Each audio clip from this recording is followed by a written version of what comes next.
Praise the Lord. கர்த்தரும் இரட்சகருமாகிய இயேசு கிறிஸ்துவின் இனிய நாமத்தினாலே உங்கள் அனைவருக்கும் என் அன்பின் வாழ்த்துக்கள். இந்த நல்ல நாளை காண செய்த தேவனுக்கு ஸ்தோத்திரம் உண்டாவதாக. கர்த்தருடைய கிருபை உங்கள் அனைவரையும் சூழ்ந்து கொள்வதாக. சங்கீதம் 12:5.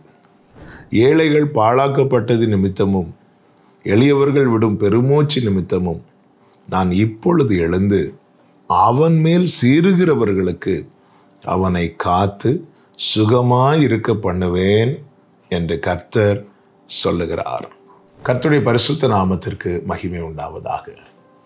நம் தேவன் ஒருவனை பாதுகாத்தால் யார் நினைத்தாலும் அவன் நிழலை கூட தொட முடியாது. ஒரு விசை சாத்தான் தேவ சமூகத்தில் வந்து நிற்கும்போது கர்த்தர் கேட்டார், என் தாசனாகிய யோபுவின் மேல் கவனம் வைத்தாயோ என்று. அதற்கு அவன் சொன்ன பதில் என்ன தெரியுமா? அது எப்படி பார்க்க முடியும்?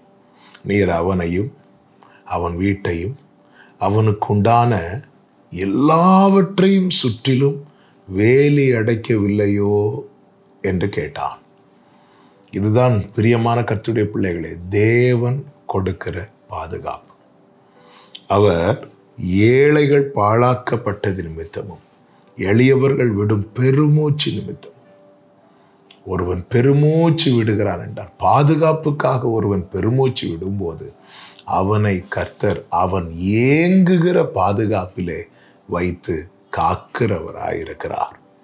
இஸ்ரவேல் ஜனங்களை கர்த்தர் பாதுகாத்த விதம் ரொம்ப ஆச்சரியமானது.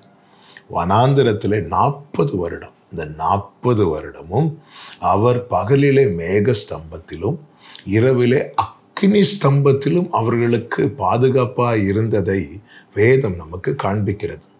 வனாந்தரமான பகுதியிலே பகலில் அதிகமான சூடு இருக்கும், அதிகமான வெப்பம் இருக்கும். உண்மையாகவே அப்படிப்பட்ட நேரத்தில் ஒரு நிழல் எல்லாருக்குள்ளும் ஒரு ஏக்கமாக இருக்கும். ஒரு நிழல் பார்த்தா எவ்வளோ நல்லா இருக்கும் என்று அந்த இடத்துல அவர் மேகஸ்தம்பமாய் இருக்கிறார். இதுதான் ஏங்குகிற பாதுகாப்பாய் அவர் இருக்கிறார். இரவு நேரத்தில் வனாந்திர பகுதியில் அதிகமான குளிரின் தாக்கம் இருக்கும். அந்த இடத்துல அவர் அக்னி ஸ்தம்பமாய் இருக்கிறார். எவ்வளவு பெரிய தேவன், எவ்வளவு நல்ல தேவன். ஆமேன். நம்ம எப்படி இருந்தால் ரொம்ப கம்ஃபர்டபுளாக நம்ம ஃபீல் பண்ணுவோம் என்பது அவருக்கு தெரியும். எனவே தான் தாவீதை சத்துருக்கள் சூழ்ந்திருக்கும் போது கூட சொல்லுகிறார், நான் சமாதானத்தோடே படுத்துக்கொண்டு நித்திரை செய்வேன். கர்த்தாவே, நீர் என்னை சுகமாய் தங்க பண்ணுகிறீர். எவ்வளோ பாதுகாப்பாய் வைக்கிறார் பாருங்கள். பிரியமான கர்த்தருடைய பிள்ளைகளை, எல்லாம் கைவிட்டு போகிறது போல உணர்றீங்களா? சத்துரு வந்து எல்லாவற்றையும் பறித்து கொண்டு போய் விடுவானோ என பயப்படுகிறீர்களா? எளியவர்களின் பெருமூச்சை கேட்கிறாராம். கர்த்தரை நோக்கி கூப்பிடுங்கள், அவர் நமக்கு பாதுகாப்பாக இருந்து அவரே நம்மை நடத்துவார். ஆமேன். ஜெபிக்கலாமா? எங்கள் நல்ல தகப்பனே, இரக்கமுள்ள தேவன், எங்கள் பாதுகாவலர் நீரப்பா. ஆமேன். ஆண்டவரே, நீர் எங்களுக்கு அடைக்கலமாய் அரணாய் கோட்டையாய் இருக்கும்போது சத்துருவால் நெருங்க கூட முடியாது. எப்பொழுதும் எங்கள் அடைக்கலமாய் நீரே இருப்பீராக. இயேசுவின் நாமத்தில் பிதாவே, ஆமென்.